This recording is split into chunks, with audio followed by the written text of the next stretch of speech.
Hey team, welcome back to another episode of the Strength Game Podcast. I'm your host, Nick O'Brien, and this is episode number 36.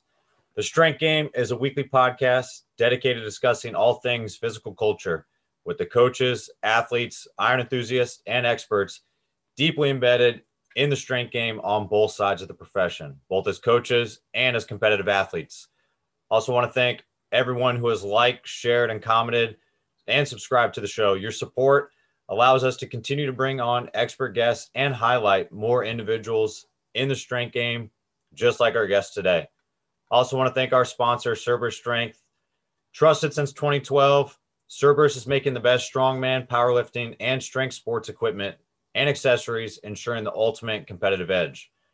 Every one of the products is tried, tested, and proven by top-level athletes worldwide.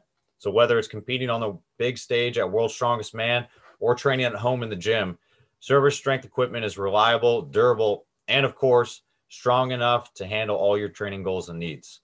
So if you're in the market for the highest quality strength conditioning gear and equipment, be sure to check out cerberusstrength.com and use promo code STRENGTH_game to save on your next order. And in this week's episode, I'm joined by Dr. Tim Stone. Stone is a sports physical therapist and clinic manager at True Sports Physical Therapy in Maryland. Stone received his doctorate in physical therapy from the University of Maryland, Baltimore, with a special interest in orthopedic and sports rehabilitation, where he finds himself emphasizing in his daily work. He spent time as a physical therapy student intern at multiple different clinics, as well as been a personal trainer and intramural sports supervisor at his alma mater's recreation and fitness center. A standout lacrosse player in his own right, Stone was a 4-year defensive midfielder at Salisbury University, a 2-time national champion and 2-time team captain, as well as NCAA Elite 89 award recipient. Tim still currently plays rec lacrosse in the Baltimore area and is training to help provide the absolute best in sports rehab care for his athletes and clients. Like I said, I'm excited to have him on the show today. So with all that said, let's get in the game with Dr. Tim Stone.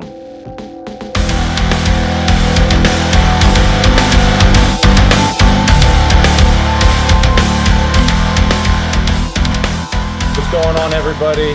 Today, I got the Bury boys back together, long distance wise, though this time. I got Tim Stone with me. What's going on, man? Not too much, Nick. Good to see you. Yeah, man, you too. Hey, I wish I know you got to travel up to watch the boys play. Unfortunate kind of end to the season in that COVID year, but it was a hell of a game for sure. What'd you think? Terrible game. Terrible game. Not trying to sit in the stands, nervous all afternoon. I was hoping they'd beat them by 10, but it was a good spectator game at least.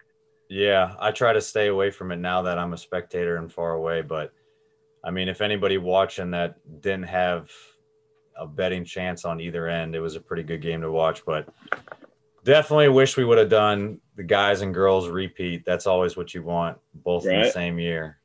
Almost the same score, too. So, hey, I want to get right into this thing. I know you're late over there on the East Coast, but let's kind of talk about how you actually got started in the strength game, like lifting, and then eventually having a very good career playing lacrosse with the Bury team.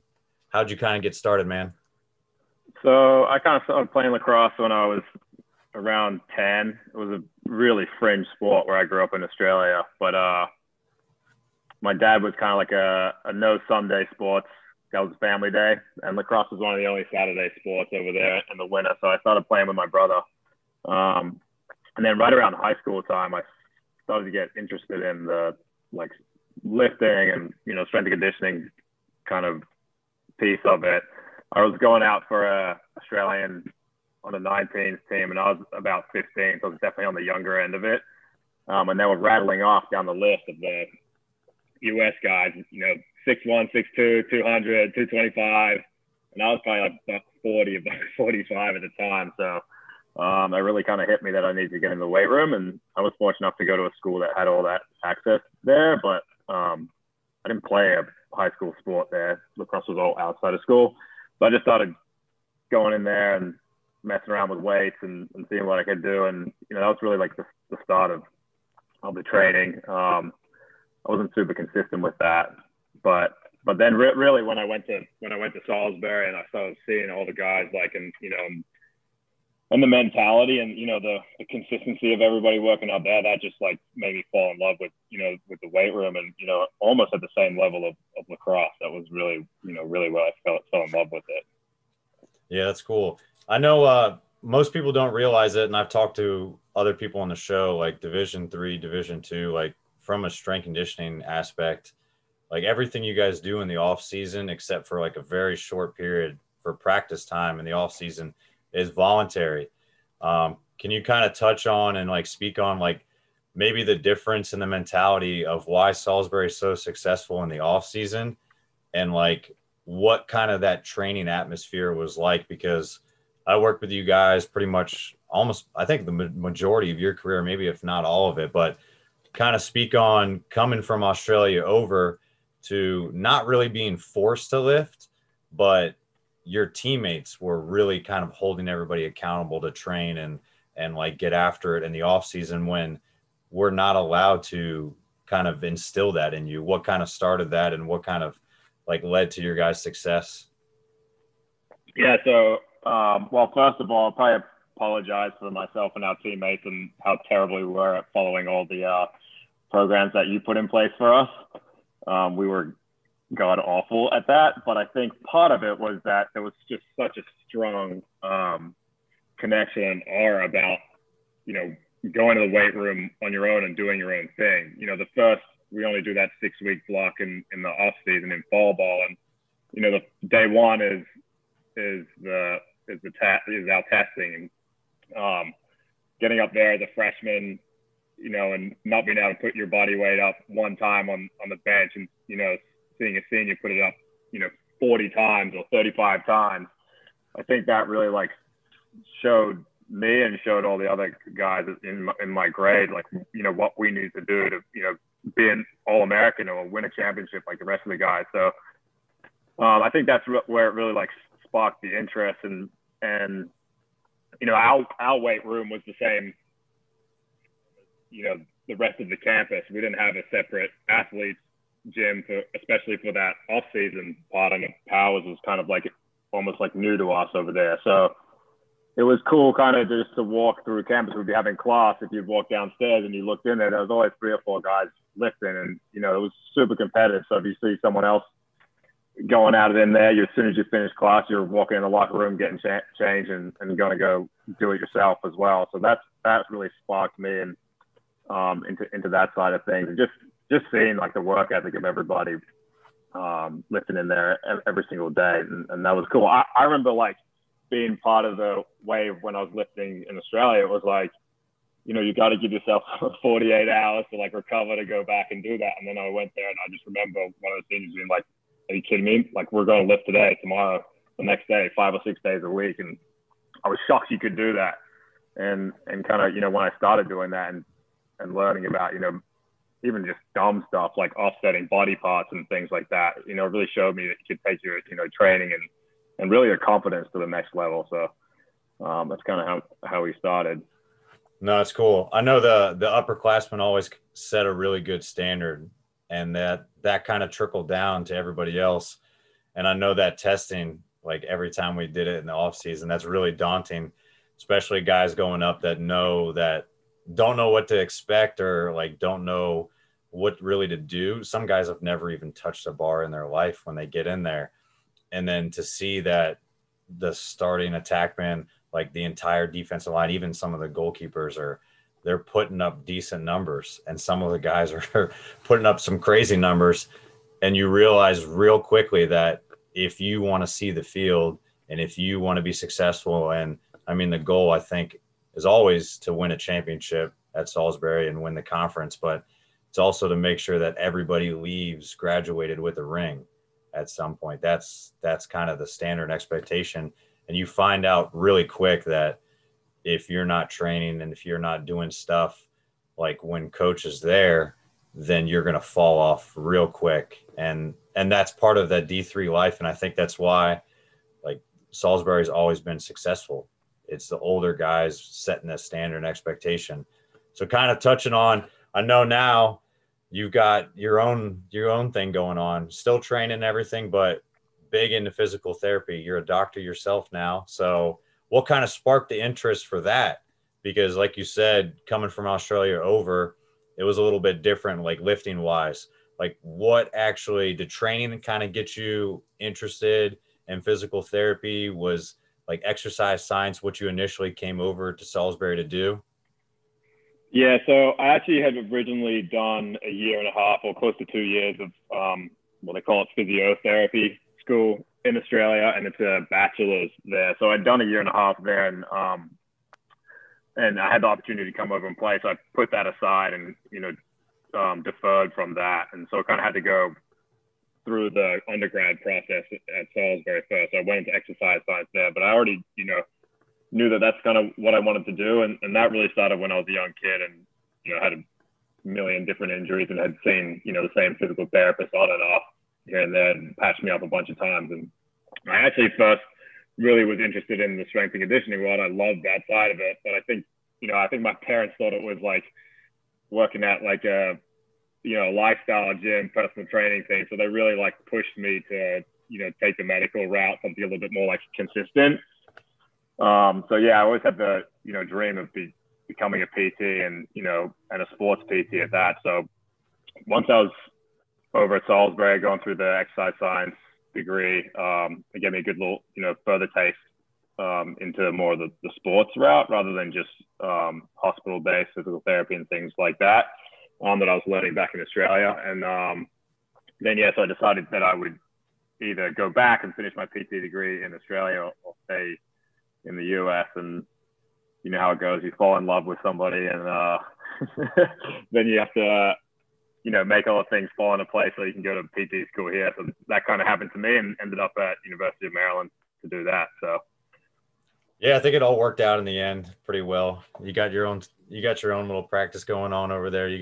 I know you guys are booming with True Sports and expanding right now, and your family's growing at the same rapid pace too. So yeah, absolutely. That's cool though, because I knew you kind of came over, and it's props to you to basically like take a chance to come over basically a year and a half into the program, start over, but be able to play lacrosse and still continue.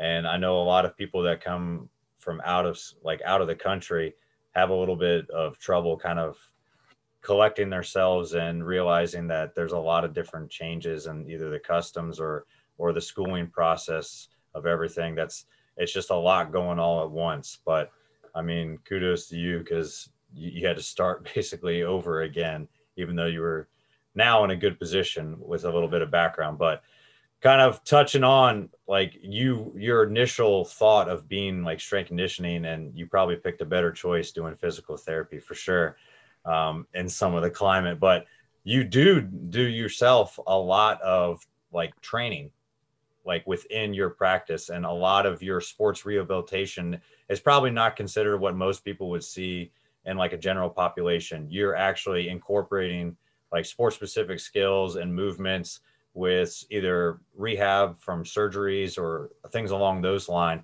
Can you kind of touch on like what your philosophy is when working with an athlete? Because most of your clients are athletes, and like what the goal of it is, what the program kind of entails, like just big bolts and pieces here.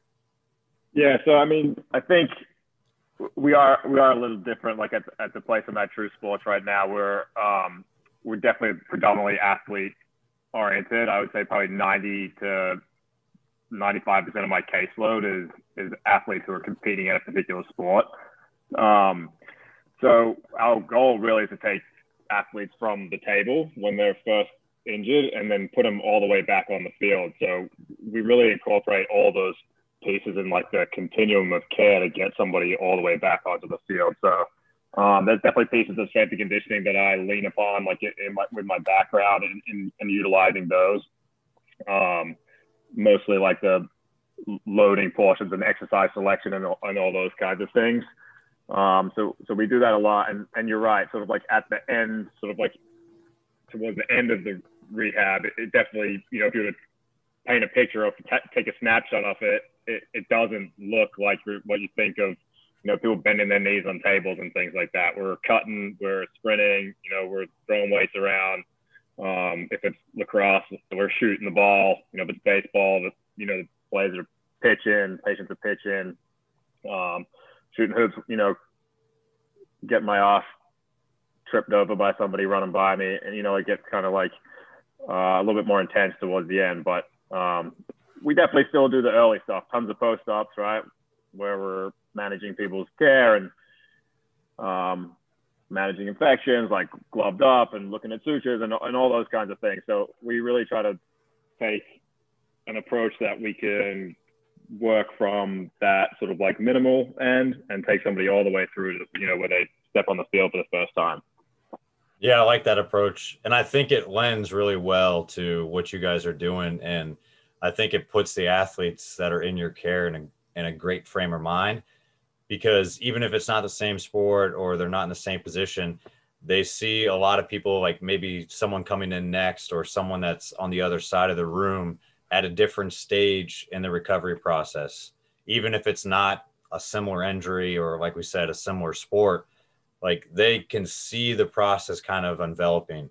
And if you're a basketball player and now you see someone that 3 months ago was coming off an ACL injury that's shooting hoops or, like you said, running by you real quick, it probably puts you at a lot more like ease to understand that this person is actually helping me get back to my sport.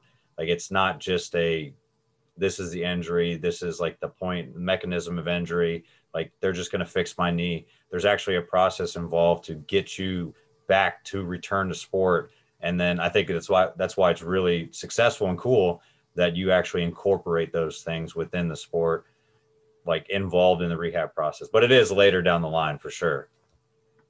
Yeah, I think, we get this all the time when people come in and they walk in for the first time after, maybe going somewhere else to a big gen pop like facility. And they're like, I was doing all my exercises next to Nancy recovering from her, a knee replacement. And, like the environment, like you said, is super important. It is cool to see either you're somebody that who's been through the process, like within the facility, from the community, who's, closer to the end of their rehab, or someone that's in the exact same position as you. Like we do a million ACLs a year and they all roll in, at the start of either spring or fall season. So, you might be on the table next to somebody, they might go to the same school together and they might chat about their rehab process and, help each other through that process. It has its cons too, though. There's a lot of comparing and contrasting to where people are. And, I think it's our job as a therapist to make sure that they understand that everybody's rehab is their own. Some phases go really fast for some people and some phases go really slow for others. So we also try to make sure that it's super individualized and, you don't get caught up in, what somebody else is doing, even though that they may be 2 weeks ahead or 2 weeks behind you or something like that. No, that's a good point. I know I deal with that with surgical procedures, like players coming back to me, and it's kind of bridging the gap between athletic training and strength conditioning, like on my end, because usually I don't really see the physical therapist so much because we're contracted out for them. But you can definitely see like comparing different times of season, like with my baseball guys, like anybody that ever has to have Tommy Johns, they're always talking to someone else, be like, hey, where were you at 3 weeks in the process? And then, oh, I'm ahead, like I'm in a better position. It's like, let's pump the brakes. Like everybody's a little bit different. Like how your surgery was taken, how you took to the surgery. Those are good points to kind of ensure that whoever you're talking to, it's their own individual rehab. Otherwise, people can get way ahead of themselves and try to progress too early, or maybe have a negative mindset that puts them now psychologically a step behind where they were initially. Yeah, I think like I remember doing that as an athlete on the table, like next to somebody else who's going through the same issue. And especially with that post-operative thing, like, my rule is like, you can't beat the phases of the protocol. Like you can't be 6 weeks ahead of the protocol. You can only be the best at that time point in the protocol and ready to progress to the next portion of, of that phase of rehab. So, whether you're, you have ginormous like quads and, somebody else who's never lifted a weight in their life, like those rehabs should still lend similar-ish timelines just based on like tissue healing and things that you don't have control over. But our goal is always to make sure that like when you're ready to take that step to the next level, whether that be like getting off your crutches and walking or going for your first jog or the first time that you like make a pivot, that those things come with, the best tissue quality, or the best range of motion or the least amount of pain. So, you're checking all these boxes off as you're reaching the next phase of, of the plan. Right. Yeah, I know you guys address all those things, and that's good to kind of keep it within a good frame of mind that you can't really progress yourself too quickly within a certain protocol. Like there's things that need to be checked off before you actually progress. Like you kind of touched on it a little bit. How important is these athletes like frame of mind and like the mental approach, and maybe some of the conversations that you have to either have collectively or candidly with some of them to make sure that they're not either getting too ahead of themselves or comparing themselves to someone, or just kind of like losing a grasp of reality at this point. Like, how do you approach those sort of things with your athletes so that they stay in the right frame of mind, that so they can focus on the task at hand and the process? Yeah, the mental side of it is huge, especially with this post-op stuff. Some of them might be rehabbing for a year. So I think, it's like a lot of things that take a long time that you're working towards, whether it's a degree or, you're going to have your ups and downs, like going through that process. We try to set these like small, achievable, attainable goals with these larger goals in mind. And those things sort of like help your athlete keep focused like now and today, but also keep the big picture in mind. So if you have a terrible session, and things don't go well, it's not the end of your rehab. Next time we see you, we'll get it back.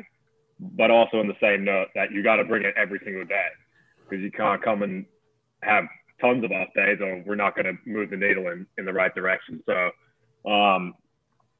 we do a lot. We stay in touch with our patients a lot. I think almost every single one of my patients have my cell. So if they're able, if they're going through something that's affecting the rehab, like we want to know. And, we talk about those things a lot. And I could probably say almost everyone, if not everyone, going through that long-ish process, whether it be a collegiate male or, a middle school female, like at some point during that long process, there's tears, and you have to be able to sort of like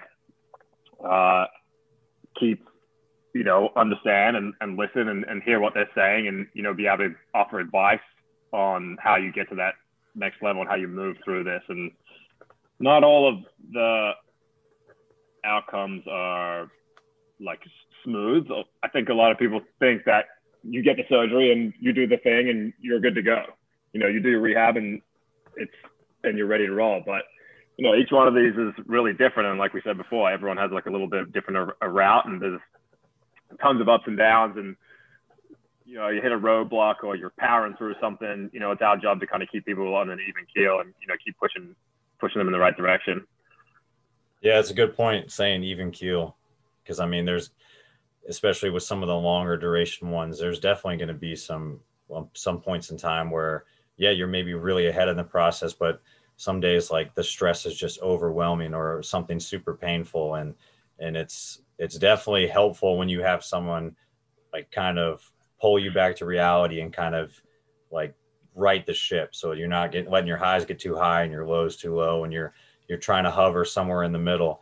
And I know you guys do a good job of it too, because we've been connected back again since having one of my lacrosse players way out on the West Coast was doing rehab with you way out on the East Coast. So I know that you keep tabs on them and you guys are always in constant communication. She was always telling me, it's like, oh man, Tim knows I'm going to do this stuff. Tim knows I got to make sure he's doing my rehab. Let him know I'm doing his rehab. I was like, he'll know if you're doing the rehab or not. I'm not going to tell him if you're not going to do it. So, but I think also with social media and stuff like that, you guys aren't really going to post anything that is probably a setback for an athlete. Like the whole point of it is for you guys to kind of boost the morale, keep everything positive, and show maybe transitions of someone finally leaving. I know you've posted those a few times, like someone after a year of post-op being able to actually kind of graduate out and not really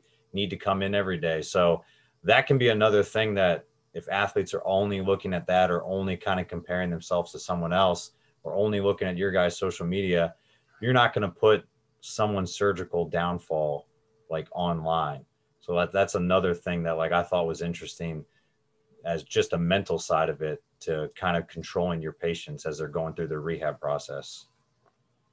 Yeah, I'm certainly like, we're all aware of that. And obviously there's competition and whatnot in whatever area you're on, who's the best PT or who's the best strength coach. And, that's social media in a nutshell, right? Like it's a highlight reel of all your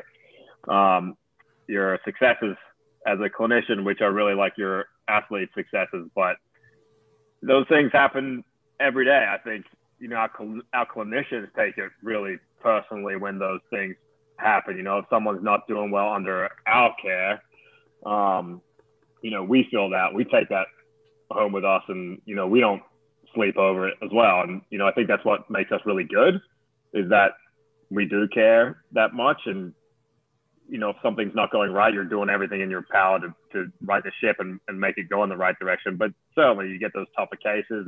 Some of the things are out of your control, whether it be, a third round of surgery on the same injury, like, and I think we lean a lot on our colleagues who have, been through it or seen a little bit more, or, had that injury like in front of them more times than somebody else. And, we like lean on each other to kind of like, I guess, get advice with, how to, again, push them forward and right the ship.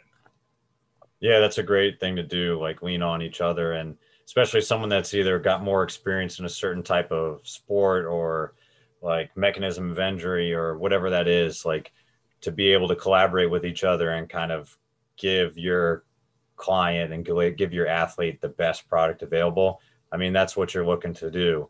Like your success is going to be their success at the end of the day. So like to have an ego about it and not like confer with one of your like other PTs and talk to them about something just because you have to ask them for help, like you're doing a disservice to your athlete and your client. So I know that's something you definitely don't do at all. And it is kind of a cool thing about True Sports, I think, is that you have a lot of things kind of under house.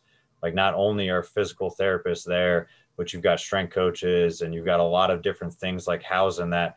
Like what's kind of the benefit you see to having more professionals and different well-rounded professionals under one roof, like we said, so you can kind of benefit the athlete in their return to play? Yeah, I mean, I've been really blessed to work at like multiple different facilities, and they've all had different strength and conditioning companies, and all of them, and they've all been top notch. So I'm really lucky to have had those relationships with the coaches in the area. So that's probably the biggest one that we have is in with the strength and conditioning, and we lean on them a ton, especially like in this insurance climate. And what we did, like you pointed out, towards the end of rehab, it doesn't look so much like rehab. A lot of times patients' insurance aren't going to pay for that. And, paying cash out of pocket for PT is really expensive. So, it's our job, if that sort of like runs out, to get them with people that can keep helping them and help them get where they need to be until they can maybe come back and, finish off with us. So we've been really fortunate to share spaces with strength coaches that are really open to working with our athletes and open to, advice on what are the to-dos with different injuries and, what are the not to-dos. And being in the same facility really helps. Like, if we see an athlete about to participate in something that's probably not appropriate for them, we're able to just,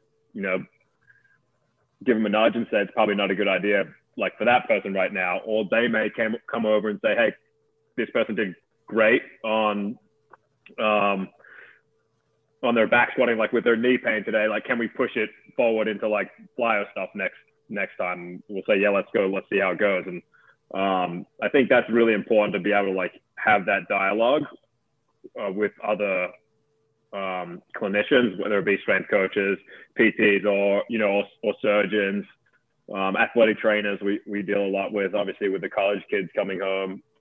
All those things are really important to be able to like have a dialogue with them. What you talked about in terms of like ego, I think that's the biggest piece right there. Just being able to communicate with somebody intellectually, but also from a place that's respectful. Because, when we care about someone who's under our care, we want the best for them, but you're not going to do that by doing them a disservice by bringing an ego to a conversation with somebody they're already working with or somebody you're going to let them work with. They really need to approach that with, with an open mind and, open dialogue. So, I love that connection that we are able to sort of have with different professions. Yeah, with everybody under that roof and being able to have an open dialogue with everybody. At the end of the day, like, you guys don't need to individually, one of you, take the credit for it. Like, if the athlete has success and they're healthy and they can go back to doing what they love, and for most of them, like you said, 90% of them, that's playing their sport again. So I think that's a win for the whole company, like everybody on your staff in general, no matter if they just greeted that person once at the door or if they helped for the majority of the rehab process. But like having a spectrum kind of that return to play, where it's like the day post-op, like leading up to the day they get to finally released, and kind of having people along for the ride that help in different aspects, like on that spectrum. I think that's huge. And it probably lends it to faster return to play, more successful return to play too, when everybody can collaborate together. Yeah. The other piece is too, like, I may have like my CSCS or a background in strength and conditioning, but my business model doesn't allow me to, structure programming that would benefit the athlete most. Also, like, I'm not practicing that every day. So, you can say like, I'm a PT / strength coach, but am I practicing as a strength coach? Like, absolutely not. So I'm going to try to put that athlete with somebody who's doing it every day. I utilize that knowledge to be able to have the conversation with that clinician or that coach. But for me to like sit and say like, I'm doing programming, like weekly programming for my athlete, or, like measuring like every 6 weeks, like frequently on the things that you guys might measure. Like, I'm not really doing that sort of stuff. And there's just like a few more pieces to it that come into play that don't allow for me to do that. One is the time that I work with the athlete, which is, one-on-one for 45 minutes, which is a ton better than most of the physical therapy places across the country. But, it's not an hour and a half session that you would typically see, in a college weight room or something like that. So you're kidding yourself if you think you're able to do all of those things for an athlete, like throughout the process. And, why not lean on somebody else, when you can? It just gives you more time to be more specific with what you want to do. So if I have an athlete that's really struggling with getting their knee forward or over the toe or loading their quad, I can work on that 2 or 3 times a week for 45 minutes and then ship the rest of the rehab out to a strength coach that can cover the other million muscles that they need to improve on. I don't need to try to cover all of it in the short amount of time that I get with the athlete. And I think that's, probably the biggest benefit of being able to share people with other coaches.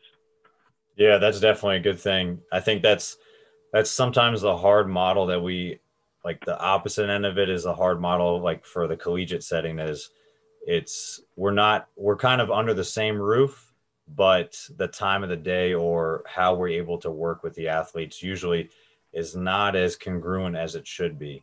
Like with just practice and class and rehab and lifting and conditioning, like sometimes they're stacked up on each other, that they're not always as free flowing and connected as they should be.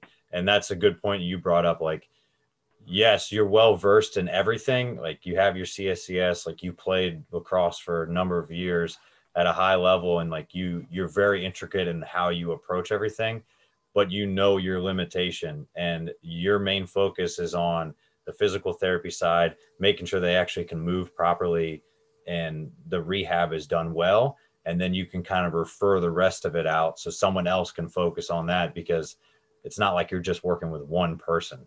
You've got back-to-back people the whole time, different and like intensive rehabs as well. So it's a good model where when you pass it on to someone else for the next part of it, they can continue to work on those things and not double down or not kind of like miss the boat on what's the next stage of the process. So kind of like on that train of thought, I always want to ask this for like from a physical therapist standpoint, like, because you see a lot of college athletes, you see a lot of high school athletes that are hoping to play in college.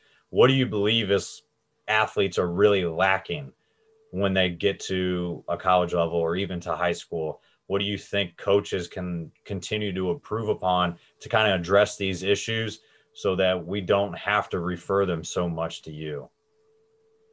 Yeah, so I mean, you're probably going to love this answer, but I think most of it is building a relationship with the strength and conditioning coach. I think there is just eons of evidence that shows that athletes who are stronger are more resilient and get injured less.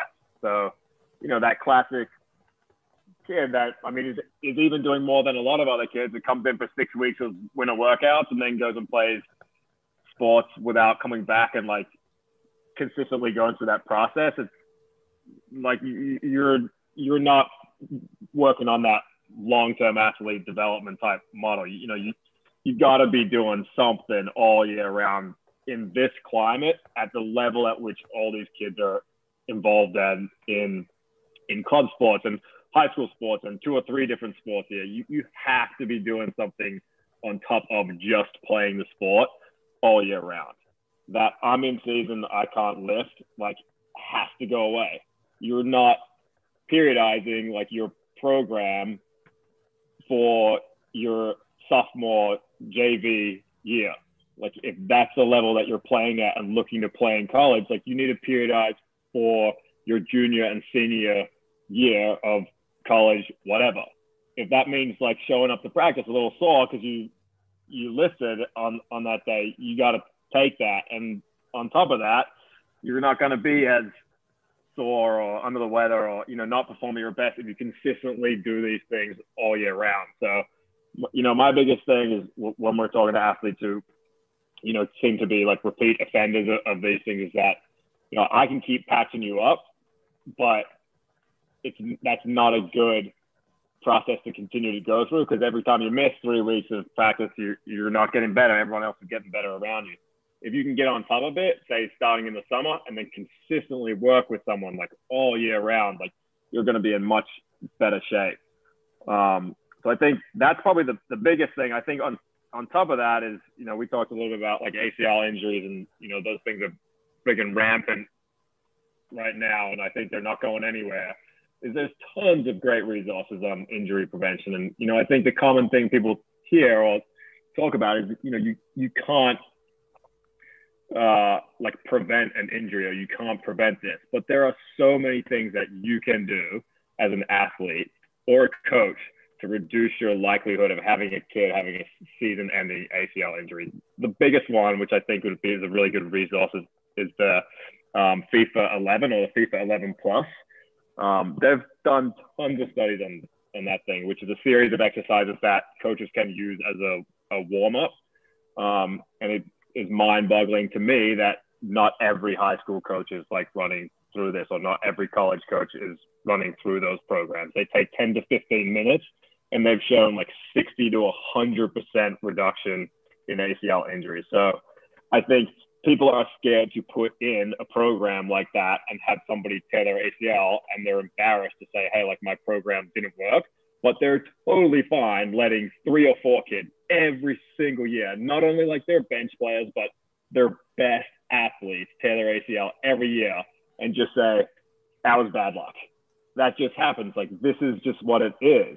And I think like there needs to be a shift in mindset in that, you know, I think people like are starting to adopt the performance model more and more, and that like strength conditioning model more and more. But probably the greatest benefit that can come from those sort of things, or, you know, FIFA 11 or something that looks like that, is that the kids that get hurt the least will be the most successful. And I think pro players, like men and women, constantly talk about that. You know, once you get 4 years into a pro league, you're not banging and clanging anymore, right? Like those are not the thing. You're trying to extend your career, and people have made, like Tom Brady, the great example, has made a lot of money off programs that have like extended his career. He's had a very long, prosperous career because he knows the things that are going to reduce his likelihood of being hurt and continue the likelihood that he will be on a practice field every single day. And the more you practice, the better you get. The more you get hurt, the worse you get. And I think it's really simple math from that perspective. And I think we need to continue, I think, to promote and educate coaches on simple things like that to help their athletes. Oh man, I love it. It's so simple, but it gets forgotten so easily too. And I mean, that's the simplest thing you could say. The more time you're actually healthy and available, and that's what I preach with all my coaches all the time. It's like, what's the number one thing of a successful team? Like, what would you say? Like, I would ask them all the time, if I put all your players out, what's the best thing about them? Availability has got to be number one. Yeah, I have that written down, like every championship team every year. What are like the reporters and coaches and things like that all talking about, like who can go the longest with the least amount of injuries and who has the deepest squad. And it's like that, but that is the last thing that we think about, you know, in sports in terms of like preparing our athletes to compete. It's like, it's just, it just is lost, I think, in the whole, like, it's not sexy. You know, it's usually typically like mundane and a little bit boring. And I think as a profession, we probably need to do a better job of, you know, disguising it, or, you know, making it a little bit more enjoyable or educational for athletes so that they can like see the benefit of it. And I think that's probably something that, you know, we need to look within our own profession and do better. But yeah, like you said, the teams that get the least, you know, for the longest possible, always go the distance. Yeah, no doubt. I mean, we need to stop retroactively thinking about injuries. Like, injuries are going to occur, and if we don't like consider them until it's already happened, it's already too late. But you do bring up a good point. Like, a lot of the stuff that tends to be kind of what most people would deem as injury prevention is not sexy. It doesn't look cool. It's not skill work related. But there are definite ways that you can kind of disguise it into your program or add it in certain ways. I mean, FIFA 11 is a great resource too for any youth. I mean, middle school, high school. I mean, I've taken bits and pieces of it and put it into my programs for warm-ups. I mean, it's a great resource, and it's free. It's out there, and more people need to do it. But people are so frequent and so easily want to skip to the end. They want to do what the top level players are doing, not realizing that they have 20 years, 10,000 hours, whatever you want to, the rule, whatever you want to put into place. They already are built on such a heavy foundation of the basics. And like that is already ingrained in them. And surprise, if you go watch them warm up, they're doing those things, and they do them so repetitively every single time. That's why they're resilient. It's because they continue to do those things more and more. But I mean, I love when you say basically stronger is better. That's always a good thing to hear. And it's always a good thing that I tell like freshmen when they come in, because I'm going to get an assortment of them. And I'm sure with your rehabs, I mean, injuries are frequent. They're going to happen. And you might get someone that does no training history, but you also get someone that is a meathead all the time. And it's part of sport and it's part of the risk you have in it. But I've never met someone that's strong that doesn't like being strong. So it's a good thing to have on your side. I think if you get someone who, you definitely see those athletes sometimes who maybe like spend too much time in the weight room and could probably use like a little bit of time like working on their craft, and that's super common. I think I was probably like guilty of that even like when I first came over and was just fell in love with the weight room. In retrospect, probably should have shot a little bit more, but I also think that it's very easy to tone down somebody who's got that level of experience in a weight room. It's very hard like to make somebody who doesn't have any strength like go through that, because it's a painful process to start, right? Like everything hurts for a long time when you're first starting to do strength training and things like that, or learning the movements and making changes to programs that like fit the things that you can do well. But that process is a much steeper hill to climb than having someone say, hey, you know what, like 2 or 3 times a week, like in season's great, like you're perfect, like you look like someone who's not going to get injured. Let's go spend some time, working on the skill aspect of your sport. I think that's just a lot easier to work with. And I think that's, what coaches like to see as well. I think that they like to see players that don't have to miss practices for little things, ankle sprains, like calf strain, hemi sprains, because they've never lifted a weight in their life, or they've never done any sort of like structured exercise program. No, for sure. I mean, I'd always rather pull someone back than have to push them forward. And that's a great point too. I mean, it's going to be rough in the beginning no matter what, but I mean, once you kind of get the train rolling and you grease the wheels a little bit, then really all you got to do is just be consistent with it. And there's points in time where you can maintain it, but it's built on years and hours of work that you actually have to put in ahead of time. I mean, you got bit by the D-midi bug, so it's just like the stick skills might not always be there as much as an attackman. So it's like, what are you going to do but eat, get big, and just hit the guy coming across the crease? It's a much simpler process to go through when you like wake up and have to, follow somebody else running at you instead of being creative and, making a play when you're light years behind on the skill aspect of the sport. So it was a nice little switch for me later in the career. There you go. Hey, so speaking of training a little bit, like I know that you're able to, it's pretty cool, like in your spot, like we talked about, where you're able to kind of be on the other side of the spectrum where you're working with the strength coaches, but you're working with your athletes in rehab to kind of integrate them back into their sport. So you get to kind of get on the field a little bit, especially since you work with in one of the hotbeds of lacrosse, like around that Baltimore, Maryland area. So how do you kind of continue to stay strong for life and train and even play lacrosse too? And what kind of benefits do you see from yourself and with your athletes too, with you still training?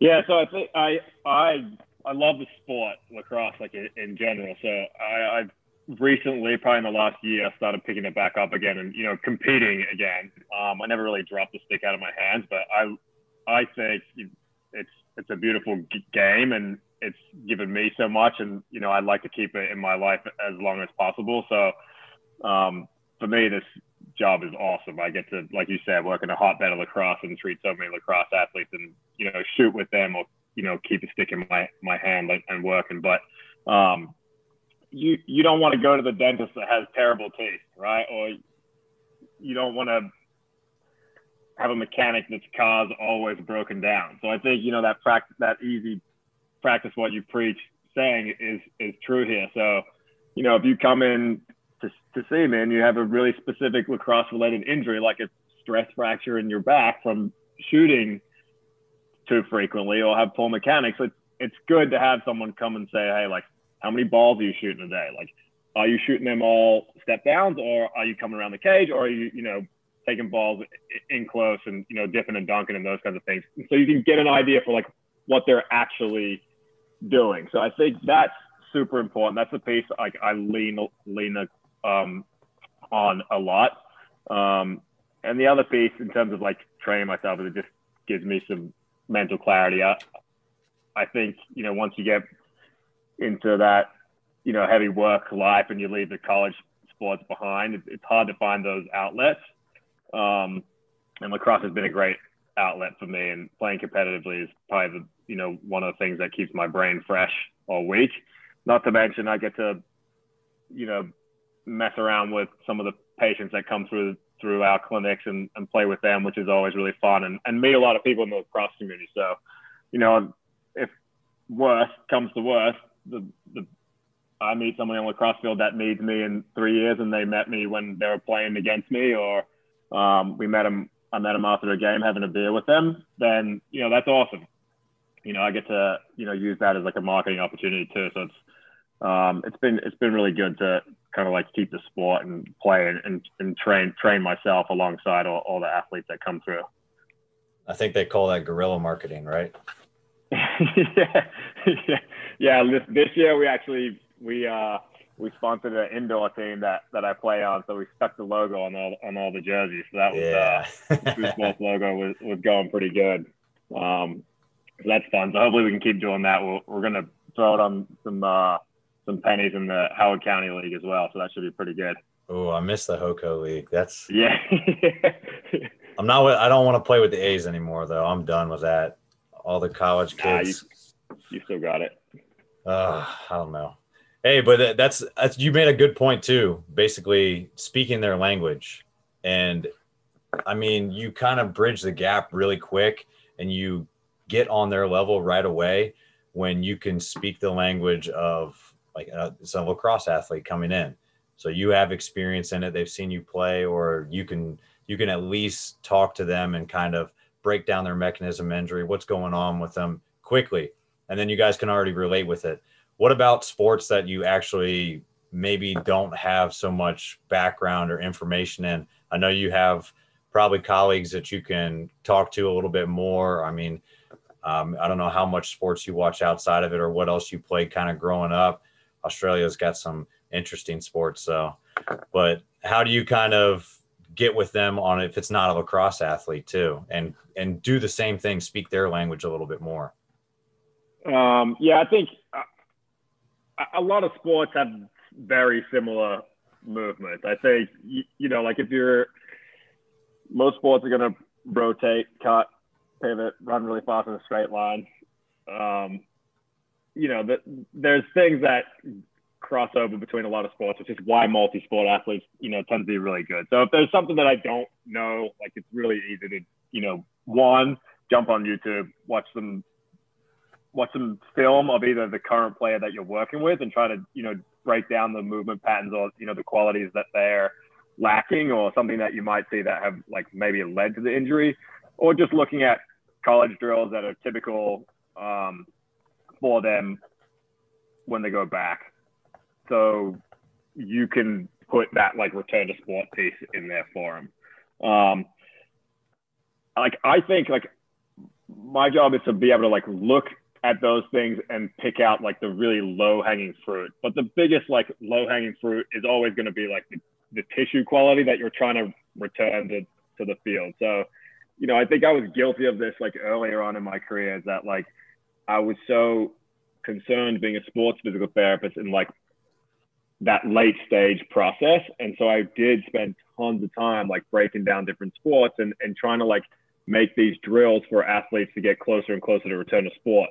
But what was happening to me is that like what I didn't see was that the athlete wasn't showing me what I wanted because I hadn't given them the tissue quality that they required or like the movement pattern that they required. So I think like as I move through like my career, I focus more and more on like the really, really basic things that an athlete needs, like trunk control, like hip dissociation, or like for an ACL, like the ability to load their knee like in front of their toe and, get their quad working. Because if you're asking somebody to cut a pivot and they can't do that, they're never going to show you what you want to see. And you can put in the most intricate drill, or give them 4 million of like the nicest cues. But if you haven't like done the basics, they're just not going to show it to you. So I think on one level, I love taking my lacrosse athletes that further step because I'm really able to. And if I don't understand what to do with, say, like a baseball player, like you said, like, or a basketball player or something like that, we've got great people in the clinic that I can kind of like pass them off to or ask questions and learn things from. But, from a perspective of all athletes, like you just need to be able to like do the thing that helps them move well, so that when you ask them to do the drill, they do it. They don't forget how to do things within the 9 months or like the year that you're working with them. They don't forget how to do the movement. They're either fearful of the movement or, like I said, they don't have the tissue quality. So if you build those two things really well, you have like what I call these like really boring or like non-eventful return to sport sessions where they just look like graded exposure to the sport. So for example, like a great example of this is the first time you had somebody jogging after, let's say, a major knee surgery, like a meniscus repair or something like that. That's going to occur at like, let's say like 12 to 16 week mark. Like my goal is that when I say, all right, we're going to do our first jog, is that they jog and we're all looking at each other like, that was stupid. Like that was the most ridiculous 45-minute session ever. Like, why do we even need to look at that? Versus they jog, I watch them, I have to take video, I have to break it down, I have to see what they're doing right, what they're doing wrong, and sort of like try to correct those in the sessions. That doesn't happen when you do the things prior to that they really need leading into it. And that's not even really like that sport specific, but that's true for all those phases of going through, right? Like if they're post-op hip and you're trying to have them cut laterally and they're unable to load like their outside or inside hip appropriately into the turn, like it's just not going to happen, and they're going to compensate around that problem. It's not because they don't understand the drill or like they're not good at it. It's because you didn't do your job in coaching them in like improving their strength or their coordination prior to that drill. So I think that's like a really big piece that I've worked on in the last couple of years. Yeah, I really like that. I mean, you can get as elaborate as you want to actually try to mimic whatever their sport is or what their specific position or what they were really good at when they first came in before they were actually injured. But if they're not prepared for it, like you said, if the tissue quality is not there, or if they're fearful because it's the same sort of action they did when that caused them to get hurt, like they're going to guard themselves against it completely. And the whole point of what you said, it's probably the theme of the whole show right now, is just being really good, being brilliant at the basics. And if you can fix those things and prepare them like along the stage of the process, one, it's probably building confidence. So they're getting less and less fearful because now they feel like they're returning to what they can do. And if you keep harping on the basics, like you said, you're not going to forget complex things that you were doing in your sport. You excel at your sport. You got hurt in your sport. So why do you have to skip far ahead to make them do a rocker dodge, like, and then fake it and then throw it behind the back, whatever it ends up being, when you could really just teach them how to shift their weight from side to side. Oh, now I remember this is the same as I do this move exactly. So they'll get the complex stuff if they have the tools and they have the tissue quality and they have the ability and the strength to actually exhibit it. That's a great point, though. Yeah, I totally agree, and I'm on board with that. I think that, like, going on the fear side of things too, like you're talking about, like guarding, it's all like that exposure to the task. But the thing that gives you the most like confidence in going forward and performing the task is the things that you did before, or like the tip, namely, and most often is like having the muscle or having the joint like strong enough to do the task. Like that builds confidence, and that takes away fear. That fear is always a lack of like strength or the lack of ability to produce force or the lack of ability to control emotion. And if you can't give the patient that before that, or if you can't give the athlete those like pieces before, it will always exhibit itself as like fear, or it will always exhibit itself as a compensation. Yeah, no doubt. That's awesome, man. Hey, so we kind of wrap up the show, and we end it like any good training session would be, with a good finisher. So I got 4 quarters, 4 questions, and we'll just do 1 overtime this time. So let's win it. We'll win it in the first overtime. Yeah, that one hurt. All right, but hey, you can fire these back off as quickly as possible, or you can take your time on each of them. But you ready? Ready. Let's do it. All right. First one I got for you: biggest influence in physical therapy and favorite lacrosse athlete growing up.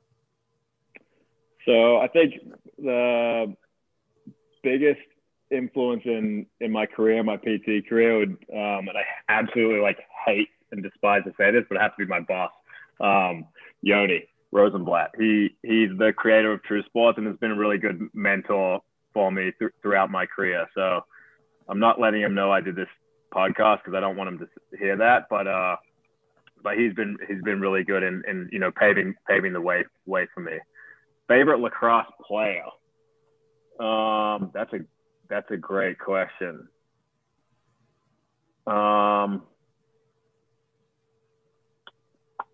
gonna have to go with two local Baltimore guys that are still currently playing and I have a good relationship with. So I have to go with Dean McCloss. I think off the field, he's done an amazing job in breaking down things that kids can use to develop their game, and I think he's just given so much back to the sport by doing that. And he's also an amazing player to watch. And then also I have to go along on top of that, you know, and say his colleague in Matt Don is, you know, phenomenal on the other side of the ball, on the defensive side of the ball. I think he's a guy that just makes 0 mistakes on the field. It's phenomenal to watch, but also has done the same thing. And, you know, I've really enjoyed listening and learning from him in that same manner, how to break down different sort of like maneuvers and things like that. And I use a ton of the stuff that both those guys put out with my athletes in return of sports drills. So those guys would probably be the top 2. Right on. Hey, so what can you be found doing when you're not doing physical therapy work and when you're not laxing? What are some of your go-to hobbies? The only thing I do outside of that is spend time with my family. So I got my wife Leslie and 3 little kids. So we're pretty hands-on right now, in the thick of it. So I'm usually found either jumping on a trampoline, going to the pool, coaching some 5-year-old soccer, all falling asleep on the couch with 2 kids on top of me. There you go. Hey, so if you've given it some thought, what do you think you would be doing if it wasn't physical therapy? And if you could go pro in a sport other than lacrosse, what would it be?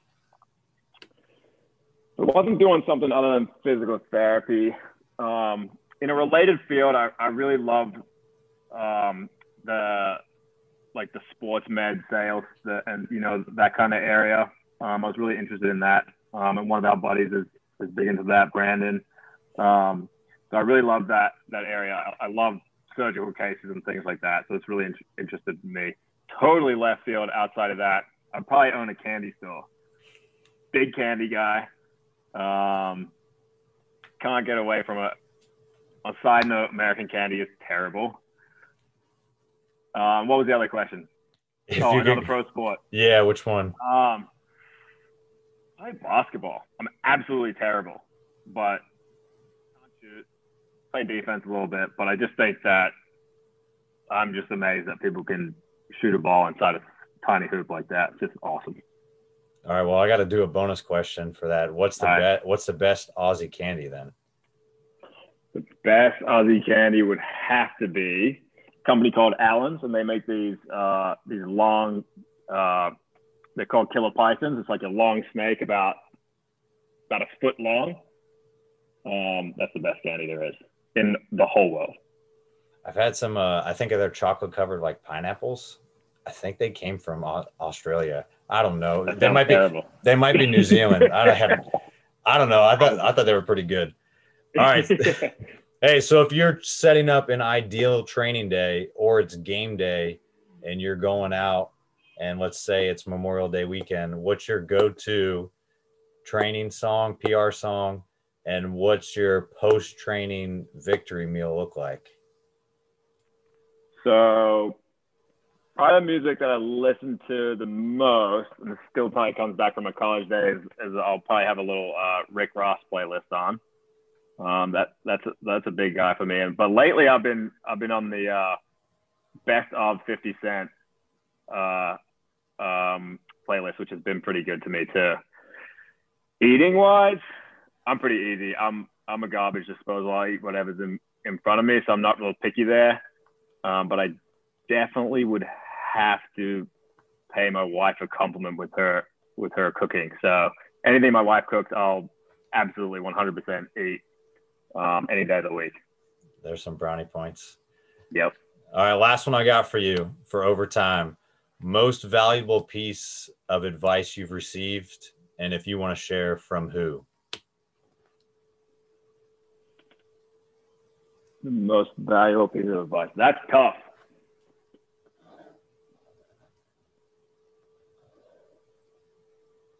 You're gonna make me think on that one. Whatever comes to mind, then. I guess I'll go with a quote that I use, and this is a tagline at the end of my email. But this is from Theodore Roosevelt, and it's super corny, but I love it, and I think it's really deep. Nobody cares how much you know until they know how much you care. I get crap for that every day of the week at my work, but I love it because I think it really speaks to that everything that we're trying to do as clinicians, strength coaches, surgeon, healthcare related, coach, whatever it is. I think that, you can be, and I see this all the time, you can be the smartest person in the room. You can have all the knowledge in the world. But if the people in front of you, don't feel like you're invested in them, then they completely shut down and don't buy in. So I think that's, the way I try to shape my career. And especially early on as a new grad, I think you don't know that much. So the best thing you can offer is, giving everybody everything you've got. And I think that really rings true to me. Yeah. Corny quotes aside, I like it though. I like it. I mean, there's a reason why you were a two-time captain at Salisbury. And I think that you brought a lot of things to the table. You're a great leader. You worked your ass off there. No one respects D-middies. So my hat's off to you. It was easy. You made my job a ton easier, trying to be the same age as everybody else and try to get stuff going. I mean, it was easy to talk to you, and you commanded the room no matter what. And I think it's a testament to how much you cared about it and how much you invested into it. And it shows with the athletes you work with, like now in the clinical setting, being a physical therapist and still a teammate. So my hat's off to you, man. And I really think that's what kind of made it who you are, and it's helped you in your career. So how can people continue to follow you, kind of see some of your rehab processes and some of those sweet dodges, maybe now that you're an attackman now? Yeah, you're right. I still run the utility guy. So probably the best way to find me is my Instagram, which is dr.stone.dpt. Made the switch recently from the old one, which was a little too corny for my liking. It shut me down, which was Lax Doctor. So if you already follow that, it's been switched. And then our company's Instagram is just True Sports PT as well. There's a lot of good stuff getting posted on there as well. And then you can find any other physical therapists through that link. All of us are really active on social media. Whether that be someone in the baseball field, basketball field, soccer, someone in our clinic is a specialist at one of those sports, and they're posting things on that. So there's something for everybody. If you go to that True Sports Instagram. Awesome. Yeah, man. Like I said, it's awesome to have you on. I think you guys are a great resource.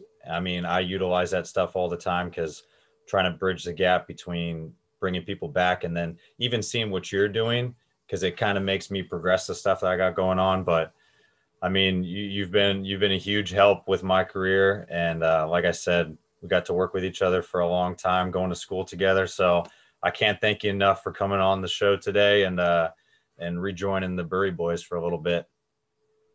Thanks, Nick. Thanks for having me. Thanks for breaking me in for my first one. It was fun. Man, it was fun. Happy to help, man. And we'll definitely have to do it again. Absolutely. All right, man. All right, I'll see ya. That's it for this episode of The Strength Game. Thank you again to this week's guest and to our sponsors, Cerberus Strength. Be sure to connect and keep up with our guests at the links in the description below.